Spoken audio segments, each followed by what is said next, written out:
വിളിക്കുകയാണ്. നമ്മോട് ഇബ്രാഹിം അസ്ലം സാഹിബ് സംസാരിക്കും. ആദരപൂർവ്വം ക്ഷണിക്കുന്നു.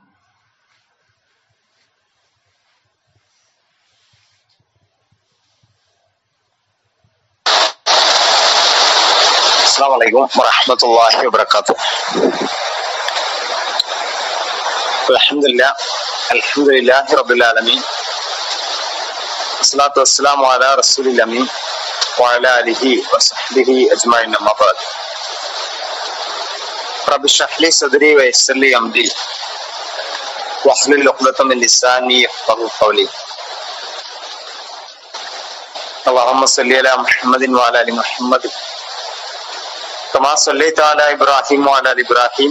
അല്ലാഹുമ്മ ബാരിക് അലാ മുഹമ്മദിൻ വഅലാ ആലി മുഹമ്മദ് കമാ ബാറക്ത അലാ ഇബ്രാഹിം വഅലാ ആലി ഇബ്രാഹിം ഫിൽ ആലമീൻ ഇന്നക ഹമീദും മജീദ്. യാ അയ്യുഹല്ലദീന ആമനൂ തഖുല്ലാഹ ഹഖ്ക തുഖാതിഹി വലാ തമൂതുന്ന ഇല്ലാ വഅൻതും മുസ്ലിമൂൻ. ഏറെ പ്രിയമുള്ളവരെ, അല്ലാഹുവിന്റെ പ്രത്യേകമായ രക്ഷയും സമാധാനവും നമ്മിലേവരിലും സദാ വർഷിക്കുമാറാവട്ടെ. ആമീൻ. റസൂലുള്ളാഹി സ്വല്ലല്ലാഹു അലൈഹി വസല്ലമയുടെ ജീവിതത്തിലെ 3 സംഭവങ്ങൾ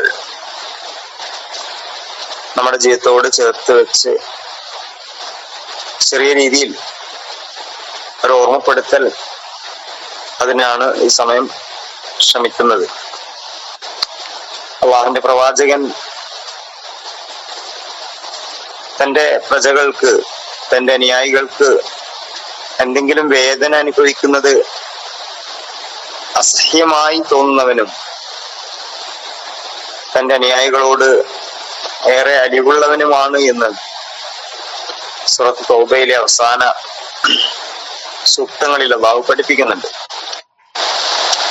ഒരിക്കൽ ഹുനൈൻ യുദ്ധം കഴിഞ്ഞ് മടങ്ങുന്ന വഴിയിൽ റസൂലുള്ളാഹി സ്വല്ലല്ലാഹു അലൈഹി വസല്ലം സ്വഹാബത്തിനൊപ്പം വിശ്രമിക്കുന്ന സമയം വിശാലമായ മരുഭൂമിയെ നോക്കിയിട്ട് അതിലെ പാഴ്വസ്തുക്കൾ ശേഖരിക്കാൻ ആവശ്യപ്പെട്ടു. സഹാബികളിൽ ചിലര് റസൂലിനോട് പറഞ്ഞു, റസൂലെ, എത്ര മനോഹരമായ മരുഭൂമിയാണ്, ഇതിലെവിടെ പാഴ്വസ്തുക്കൾ? റസൂലുള്ളാഹി സ്വല്ലല്ലാഹു അലൈഹി വസല്ലം റസൂൽ ഉൾപ്പെടെയുള്ള വിവിധ ഗ്രൂപ്പുകളാക്കിയിട്ട് വ്യത്യസ്ത ഭാഗങ്ങളിലേക്ക് തിരിഞ്ഞു. എന്നിട്ട് കയ്യിൽ കിട്ടിയ പാഴ്വസ്തുക്കൾ കൊണ്ട് തിരിച്ചു വരാൻ ആവശ്യപ്പെട്ടു. എല്ലാ സഹാബത്തും വിവിധ ഗ്രൂപ്പുകളായിട്ട് നാനാഭാഗങ്ങളിലേക്കും തിരിഞ്ഞുപോയി. അല്പനിമിഷം കഴിഞ്ഞ് അവർ തിരിച്ചു വന്നു. ഓരോരുത്തരുടെയും കയ്യിൽ 1, 2, 3 പാഴ്വസ്തുക്കളുണ്ട്. മരച്ചില്ലകളുണ്ട്, ഉണങ്ങിയ ഇലകളുണ്ട്, അങ്ങനെ പലതും. ചിലരുടെ കയ്യിൽ എല്ലിന്റെ കഷ്ണമുണ്ട്. ഇങ്ങനെ പലതും അവരുടെ കയ്യിലുണ്ട്. അങ്ങനെ എല്ലാം കൂട്ടിവെച്ചു. അതൊരു വലിയ കൂമ്പാരമായിട്ട് മാറി. റസൂലുള്ളാഹി സ്വല്ലല്ലാഹു അലൈഹി വസല്ലം ഈ കൂമ്പാരത്തെ നോക്കിയിട്ട് അവരെ പഠിപ്പിച്ചു. ഇതുപോലെയാണ് നമ്മുടെ ജീവിതത്തിൽ സംഭവിക്കുന്ന തെറ്റുകൾ. നിസ്സാരമെന്ന് നമ്മൾ വിചാരിക്കുന്ന തെറ്റുകൾ കൂട്ടിവെച്ചാൽ അത് വലിയ കൂമ്പാരമായി മാറുമെന്ന വലിയ പാഠം റസൂലുള്ളാഹി സ്വല്ലല്ലാഹു അലൈഹി വസല്ലം നമ്മെ ഓർമ്മപ്പെടുത്തുകയാണ്. നമ്മുടെ ജീവിതത്തിൽ സംഭവിച്ചു പോയ തെറ്റുകളിൽ നമുക്ക് വലിയ അസ്വസ്ഥത കാണും. നമുക്ക് മാത്രമല്ല, നമ്മുടെ കൂട്ടുകാർക്ക്, നമ്മുടെ ഇണക്ക്, നമ്മുടെ മക്കൾക്ക്, നമ്മുടെ കുടുംബങ്ങൾക്ക്, നമ്മുടെ മാതാപിതാക്കൾക്കൊക്കെ സംഭവിച്ചു പോകുന്ന തെറ്റുകൾ, കുറവുകൾ, വീഴ്ചകൾ, അതിൽ വലിയ അസ്വസ്ഥതയുണ്ടാവുക. ആ തെറ്റുകളെ കുറിച്ച് ഗൗരവത്തോടു കൂടി ഓർമ്മപ്പെടുത്തുക എന്നത് പ്രവാചകന്റെ വലിയ ഒരു സന്ദേശമാണ്. ഇയ്യാക്കി മുഹ്തറാത്തു ദുനൂബ് ഫഇന്ന ലഹാ മിനല്ലാഹി ത്വാലിബ. നിങ്ങൾ നിസ്സാരമായ തെറ്റുകളെ പോലും സൂക്ഷിക്കണം. കാരണം നാളെ പരലോകത്ത് അതും അള്ളാഹുവിന്റെ മുമ്പിൽ ചോദ്യം ചെയ്യപ്പെടുന്നതാണ്. ഒരിക്കൽ പ്രവാചകനെ സന്ദർശിക്കാൻ വരുന്ന സ്വഹാബി മുന്തിരിയുമായിട്ട് പ്രവാചകന്റെ സമ്മാനം കൊണ്ടുവന്നു. പലപ്പോഴും പല സഹാബികളും പ്രവാചകന് സമ്മാനവുമായിട്ട് വരാറുണ്ട്. ഒരു സന്തോഷം. പ്രവാചകൻ തിരിച്ചവർക്കും സമ്മാനങ്ങൾ കൊടുക്കാറുണ്ട്. സമ്മാനം ചെറുതാണെങ്കിലും അതിന്റെ സ്ഥാനം വളരെ വലുതാണ്. നമ്മുടെ കുട്ടികള്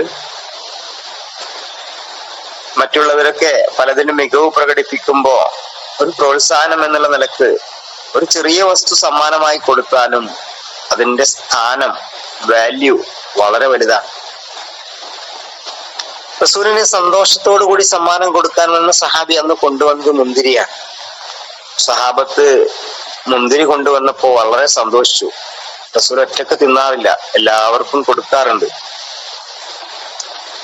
റസൂലുള്ളാഹി സ്വല്ലല്ലാഹു അലൈഹി വസല്ലം മുന്തിരി ഓരോന്നെടുത്ത് കഴിക്കാൻ തുടങ്ങി. സഹാബികൾക്ക് ആർക്കും കൊടുക്കുന്നില്ല. അവിടെ ഇരുന്ന സഹാബികൾ പരസ്പരം മുഖത്തോട് മുഖം നോക്കി. എന്തു പറ്റി റസൂലിന്? ഒരാൾക്ക് പോലും ഒന്നും തരുന്നില്ലല്ലോ. കൊണ്ടുവന്ന സഹാബി സന്തോഷത്തോടെ റസൂല് മുന്തിരി തിന്നുന്നത് നോക്കിയിരുന്നു. കുറച്ചു കഴിഞ്ഞപ്പോ അദ്ദേഹം പറഞ്ഞു, റസൂല് ഞാൻ പൊക്കോട്ടെ. റസൂല് പറഞ്ഞു, ആയിക്കോട്ടെ. അല്ലാഹുമ്മ അത്ഇമൻ അത്അമന വസ്ഖിമൻ സഖാന. അങ്ങനെയാണ് നമുക്കൊരാൾ ഭക്ഷണം തന്നാലുള്ള പ്രാർത്ഥന. അല്ലാഹുമ്മ അത്ഇമൻ അത്അമന, അല്ലാഹുവേ ഭക്ഷണം നൽകിയവന് നീ ധാരാളം വിഭവങ്ങൾ കൊടുക്കണം. വസ്ഖിമൻ സഖാന, വെള്ളം തന്നവന് അതിനേക്കാൾ ഉത്കൃഷ്ടമായ ധാരാളം പാനീയങ്ങൾ നീ കൊടുക്കണം. അങ്ങനെ പ്രാർത്ഥിച്ച് അദ്ദേഹത്തെ പറഞ്ഞയച്ചു. അദ്ദേഹം പോയപ്പോ റസൂലിനോട് സഹാബികള് ക്ഷമ കെട്ട് ചോദിച്ചു, റസൂലെ, താങ്കളിപ്പോ മുന്തിരി നിന്ന് നിർത്തി, ഇനി പറ, എന്ത് ഞങ്ങൾക്ക് ആർക്കും തരാതിരുന്നത്? റസൂലുള്ളാഹി സ്വല്ലല്ലാഹു അലൈഹി വസല്ലം പുഞ്ചിരിച്ചു. ബാക്കിയുള്ള മുന്തിരി സഹാബികൾക്ക് ഓരോരുത്തർക്കായി കൊടുത്തു. ചില ആളുകളുടെ വായിൽ വെച്ചു കൊടുത്തു, ചില ആളുകളുടെ കയ്യിൽ കൊടുത്തു. ആ മുന്തിരി തിന്നപ്പോ അതിന് നല്ല പുളിയായിരുന്നു. കൊണ്ടുവന്ന സഹാബിക്ക് അറിയില്ല മുന്തിരിക്ക് പുളിയാണെന്ന്. പക്ഷെ റസൂൽ സഹാബികൾക്ക് ഈ മുന്തിരി ആ സമയത്ത് കൊടുത്തിരുന്നെങ്കിൽ ഏതെങ്കിലും ഒരാൾ എഴുന്നേറ്റ് എന്ന് പറയും ചിലപ്പോ, എടാ പുളിയുള്ള മുന്തിരിയാണോ റസൂലിന് സമ്മാനം കൊണ്ടുവന്നത്, റസൂലിന് അധികം കൊണ്ടുവന്നത്? അങ്ങനെ നിങ്ങളുടെ ഒരാൾ പറഞ്ഞാൽ അത് അയാളുടെ മനസ്സ് വേദനിക്കും. അതുകൊണ്ടാ ഞാൻ നിങ്ങൾക്ക് മുന്തിരി തരാതിരുന്നത്. തന്റെ കൂടെയുള്ള ഒരാളുടെ പോലും മനസ്സ് വേദനിക്കരുത് എന്ന് പഠിപ്പിച്ച പ്രവാചകൻ. ഞാൻ കാരണം ഒരാളുടെ മനസ്സും വേദനിക്കരുത്. റസൂൽ അവിടെ സഹാബികൾക്ക് കൊടുത്തു. സഹാബികൾ ആരെങ്കിലും ഒന്ന് അത് പുളിയാണെന്ന് പറഞ്ഞു. പ്രത്യക്ഷത്തിൽ റസൂൽ അല്ല തെറ്റ് ചെയ്തത്. പക്ഷെ അത്തരമൊരു സാഹചര്യം പോലും ഉണ്ടാവരുത് എന്ന് റസൂൽ അത്രമേൽ ആഗ്രഹിച്ചു.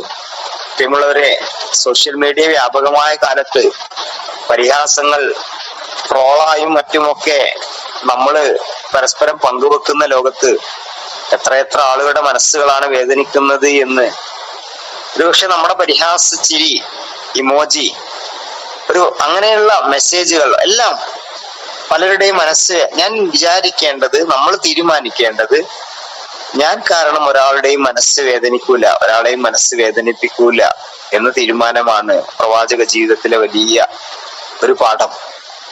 ജാബിർ റളിയല്ലാഹു അൻഹു, അദ്ദേഹം പ്രവാചകന്റെ കൂട്ടുകാരനാണ്.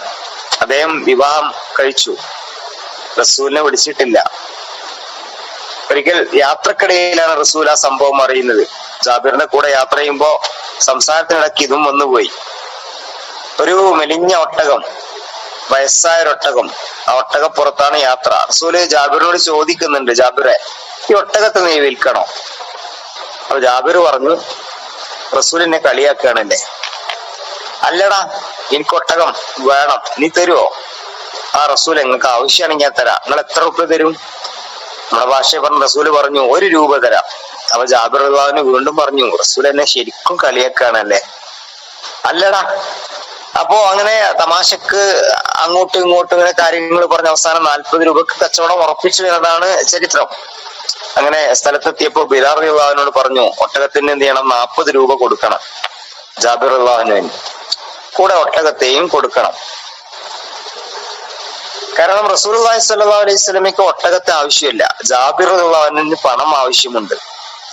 തന്റെ സുഹൃത്തിന്റെ സാഹചര്യങ്ങളെ കൃത്യമായിട്ട് മനസ്സിലാക്കിയ പ്രവാചകൻ നമ്മുടെ കൂടെയുള്ളവരുടെ, നമ്മുടെ മാതാപിതാക്കളുടെ, നമ്മുടെ മക്കളുടെ, നമ്മുടെ അയൽപ്പക്കക്കാരുടെ, നമ്മുടെ സുഹൃത്തുക്കളുടെ, നമ്മുടെ സഹവാസികളുടെ, സംഘടനാ പ്രവർത്തകരുടെ സാഹചര്യങ്ങളെ മനസ്സിലാക്കുകയും നമ്മളാൽ സാധിക്കും വിധം അവരെ സപ്പോർട്ട് ചെയ്യുകയും ചെയ്യുക എന്നത് ജീവിതത്തിൽ വളരെ പ്രാധാന്യമുള്ള കാര്യമാണ് എന്ന് റസൂലുള്ളാഹി സ്വല്ലല്ലാഹു അലൈഹി വസല്ലം പഠിപ്പിക്കുന്നു.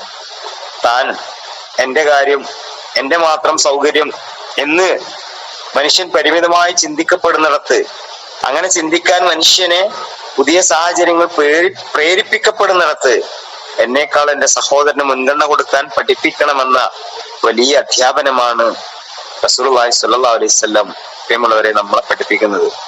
പ്രവാചക ജീവിതത്തിലെ 3 സംഭവങ്ങളാണ് നിങ്ങളുമായിട്ട് പങ്കുവച്ചത്. അതിലെ ഗുണപാഠങ്ങൾ ജീവിതത്തിൽ ചേർത്ത് വെക്കാൻ റബ്ബ് നമുക്ക് എല്ലാവർക്കും തൗഫീഖ് നൽകി അനുഗ്രഹിക്കുമാറാവട്ടെ. പ്രവാചകൻ റസൂലുള്ളാഹി സ്വല്ലല്ലാഹു അലൈഹി വസല്ലമയുടെ ജീവിതത്തെ ആത്മാർത്ഥമായി പഠിക്കാനും പ്രവാചകനെ ആത്മാർത്ഥമായി സ്നേഹിക്കാനും വിശ്വാസികളായി ജീവിച്ച് ഈമാനോടെ മരിക്കാനും അള്ളാഹു നമുക്ക് എല്ലാവർക്കും തൗഫീഖ് നൽകി അനുഗ്രഹിക്കുമാറാവട്ടെ. നമ്മുടെ കൂട്ടത്തിൽ ഒരുപാട് ആളുകൾ രോഗികളാണ്. എല്ലാവരുടെയും രോഗം അള്ളാഹു പൂർണ്ണ ശിഫ നൽകി അനുഗ്രഹിക്കുമാറാവട്ടെ. റബ്ബനാ ആതിനാ ഫിദ്ദുനിയ ഹസന വഫിൽ ആഖിറതി ഹസനതൻ വഖിനാ അദാബന്നാർ. ആമീൻ ആമീൻ ബിറഹ്മതിക യാ റബ്ബൽ ആലമീൻ. അസ്സലാമു അലൈക്കും വറഹ്മത്തുള്ളാഹി വബറകാതുഹു.